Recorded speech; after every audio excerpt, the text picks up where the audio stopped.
Yeah, Dr. Munga, I'm bringing something very important that is directly under your jurisdiction, understanding the way the media fraud works. We have seen Mimi May for a few days ago that all Ambazonians advocated and mounted pressure and Cameroon released.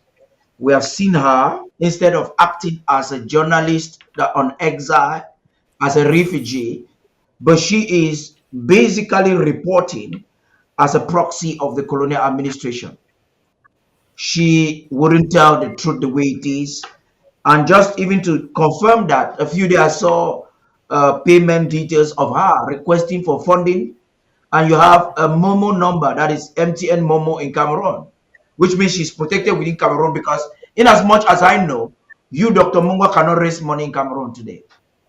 So if somebody is permitted to raise money within the Cameroon, it only agrees to what I said a few days ago that for Hansen, Mimi Mefo and the likes have now been compromised. And that is what is very important when it comes to the manipulation and not giving credit to whom credit is due. She will not mention that the government had fight something. She's always trying, even when she was reporting on the human rights issue, there was a lot of manipulation. Please, I want you to talk to us, especially on this issue and highlighting the importance of the media and communication during wartime. Well, thank you, Paddy. And once again, I would like to thank barristers Timothy Mbisea, John Fru, and Dr. Lubati. Can you guys hear me? We do, Very yeah. loud and clear. Yeah, we can Yes. hear you. And I'm going to shift gears a little bit and look at it from a different perspective. And I want to refer to what Dr. Lobati said in a different program, and so that you can have a better understanding as to how things of this nature are analyzed. It's not just within La République du Cameroon. It has even a higher calling than that. Dr. Lobati mentioned satellite pictures and if there are any environmental disturbances as a result of burying people and trying to hide the information. Let me tell you, America has one of the probably the most powerful satellite. Probably, I think, stationed in Phoenix, Arizona, or somewhere around there. And its objective is actually to look into the trouble areas and to see what is happening so they can actually put together documented evidence on what is happening. So in as much as you may not have heard about people or investigators going to La République du Cameroon, it doesn't mean that they are not actually gathering the information. They have information that you cannot, you can't be able to disprove. And as Dr. Lubati did say, um, these pieces of information are highly scientific. And before they even ask La République du Cameroon a question, they already have the answer. They know exactly what it is. When they talk about places that people have been buried and so on and so forth, it's not as if they are guessing. They know, they have information, they have satellite pictures.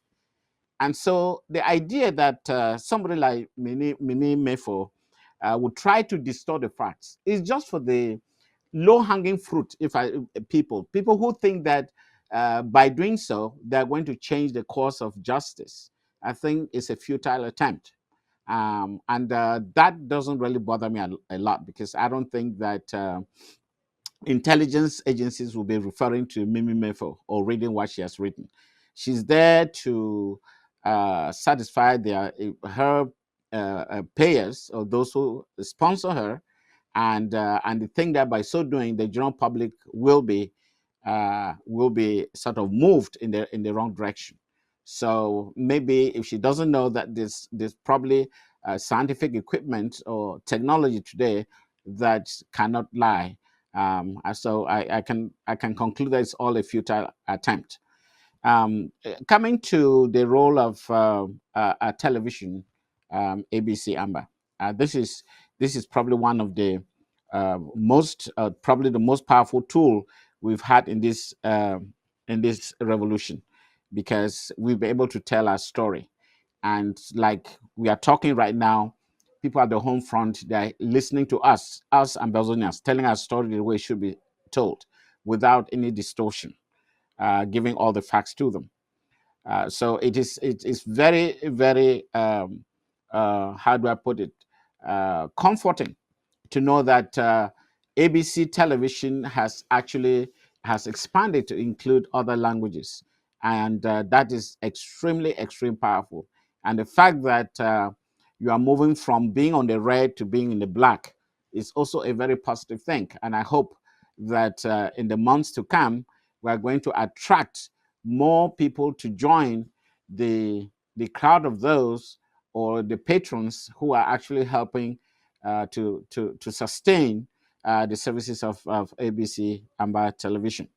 So that's what I have to say regarding this particular topic. And one other thing, probably I would like, before turning it over to you, we also read about a 142-page petition filed by the Pan African Forum. Again, when I read through, it was very generic, very generic. They mentioned killings in the English-speaking part of so-called Cameroon or Ambazonia. They mentioned a few locations. I don't know whether they have all the documented proof to the detail that Barristers Mbesa and Barrister John Fu did mention. And the fact that they are connected to these communities means that they have more to say than just a generic description of events. I mean, for communicators, and I think both of them are probably the best among us, you can't just make a generic statement without providing the details. It's the details that stick. And very often among our people, we like to speak in generic terms and thinking that you have a point. If you don't, zoom it down to a detail, being very specific, it doesn't hold in the law court. So they are lawyers. They obviously they know what they are doing. So that's what I wanted to say. And again, I want to thank Dr. Lubati, whom I always admire listening to. He has a very broad understanding of almost everything. And of course, the two of you, barristers Timothy and John Fu. Thank you, and over to you.